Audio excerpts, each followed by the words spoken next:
I recently saw a trailer for a film called Unpregnant.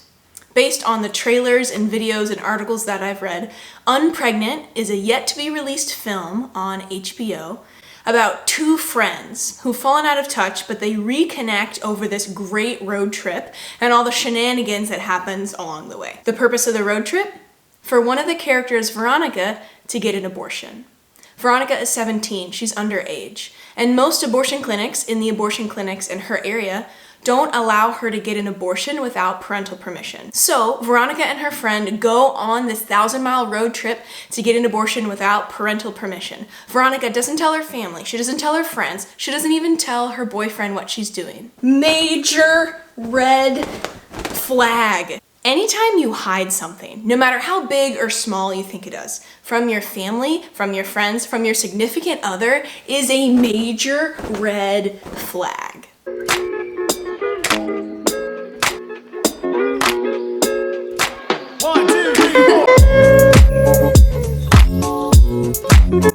This video that I'm filming now is going to discuss abortion, obviously. But this video isn't going to focus on the unborn baby part of abortion. Though of course, abortion directly involves unborn children. Abortion is the termination of a pregnancy, and a pregnancy is the development of a fetus in a womb. Fetus is a term used to specify the range of development of a human being, similar to the term toddler, preteen, teenager. The term fetus doesn't mean that this organism isn't human, it's just a description for a different stage of development.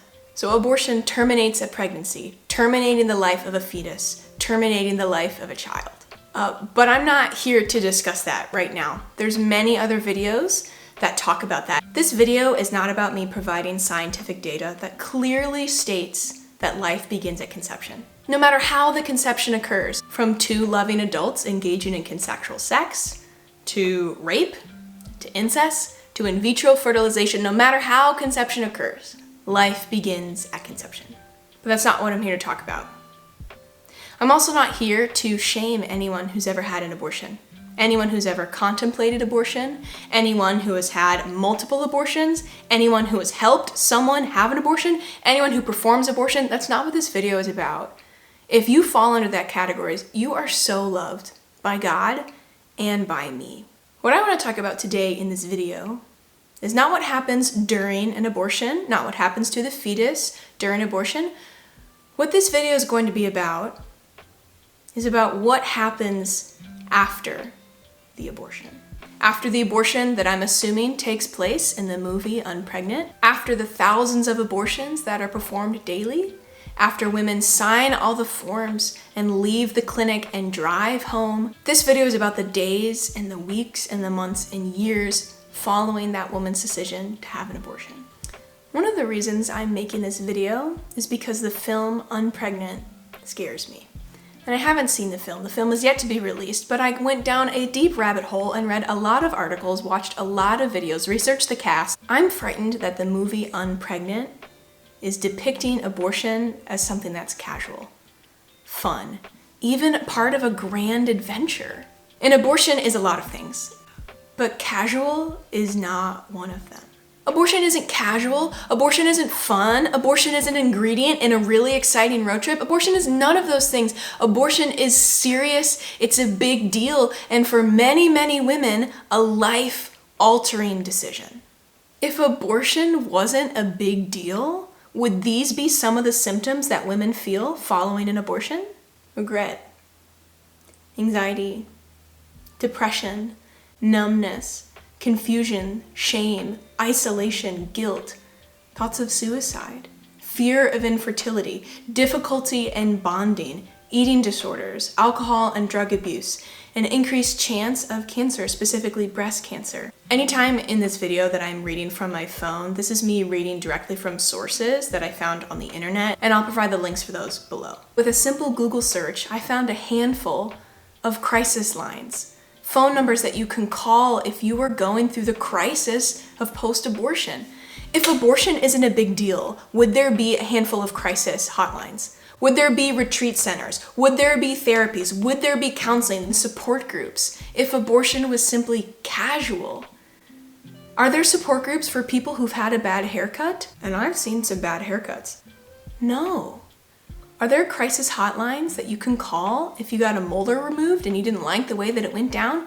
No, those things, haircuts, dental appointments, those are no big deals. Those are casual. Abortion is a big deal. It's serious and it has consequences. The moments after an abortion for years and years and years down the line. Does every woman who've had an abortion experiences those feelings of regret and shame and anxiety like I listed? Probably not. No, I've also read some studies that women say that abortion makes them feel empowered and confident, and I can't argue with anyone's experience. But what I can do in this video is present the other side that maybe doesn't get highlighted a lot. That abortion isn't a comedy, that abortion isn't a fun adventure. Abortion can be devastating for all those involved, for the woman who has an abortion, for her partner, for her family and for friends, for her children, for everyone involved. Abortion is devastating. I'm going to end this video by reading testimonials of women regarding their abortion and their feelings and their emotions afterwards. These women didn't think their abortion was casual. These women didn't think their abortion should be the subject of a best friend's adventure comedy. Some of these testimonials are anonymous. Some of them come with someone's first name. I don't know who these people are, but I found their testimonials online through a lot of different websites. The first testimonial comes from Stacy. I wish someone had told me. The only 2 regrets of my life would be the loss of my 2 children to abortion. Stacy. This testimonial is anonymous. I regret my decision hugely. The regret afterwards is a horrible, horrible feeling. This one is also anonymous. I had an abortion over a year ago, and I just couldn't get over it, like I was supposed to. I had nightmares, I was really depressed, and I was angry. This testimony is from Shonda.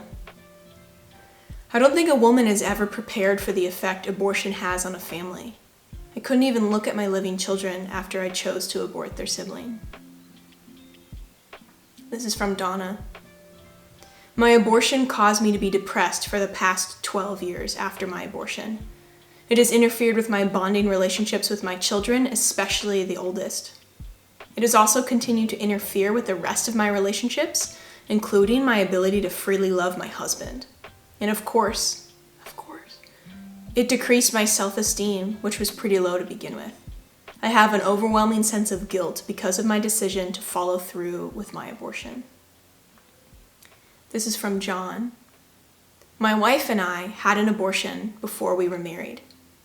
We tried to put it behind us, out of our minds, but everything changed. My wife grew distant from me physically and emotionally. It felt like we were going through the motions. There was this unspoken chasm between us that we just couldn't cross. I felt angry and alone, and when she would bring it up, I felt so ashamed and threatened by her and my own pain that I just shut her down. This only made things worse. This testimonial is from Lori. My abortion has left me empty, alone, and in despair. It has taken me to a place I almost couldn't come back from. The self-hatred I see every time I look in the mirror has been my constant companion for the last 10 years. This testimonial is a bit longer. This is from Jenny. I'm 28 years old and I had my abortion about 6 years ago. I think about it all the time. I always thought I'd move past it eventually, but it's only gotten worse. Every time a TV show or program discusses abortions, miscarriages, or sad pregnancy stories, I cry uncontrollably. The decision for an abortion was emotionally painful, yet I felt like I didn't have a choice at the time. I was with a guy who I knew I wasn't going to end up with. I wasn't in love with him. Sweetie, get out. I cried so hard on the day when the abortion was scheduled that the clinic could not go through with the procedure until a week after the first appointment. If I had realized how much I would regret my decision, I wouldn't have gone through with it. I think about whether it was a boy or a girl, what he or she would have looked like, whether or not he or she would have my eyes.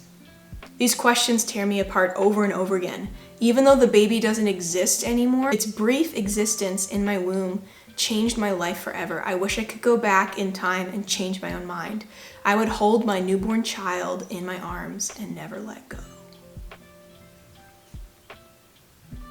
Abortion isn't the only option. If you or someone you know, or a family member, or any person finds himself pregnant, there are other options besides abortion. There are other options that won't lead to the same amount of regret and fear and shame and pain and anxiety years and years down the line. There are other options. Abortion is a serious, serious decision, and it's not a laughing matter. It shouldn't be the subject of a teen comedy on HBO. It's serious and it's got lasting consequences. And I again want to close this video clarifying that I don't want to issue any shame or judgment or condemnation on anyone who's had an abortion, who will have an abortion, who knows someone who had an abortion. You are so loved by God. You're so loved by me. You're not defined by that decision. And there is hope and there is mercy and there is new life for you. But I hope this video can show to women and men and all those involved that abortion is a big deal. That abortion isn't casual, it isn't fun, it isn't part of an adventure. Abortion is serious, it's a really big deal, and it carries lasting consequences.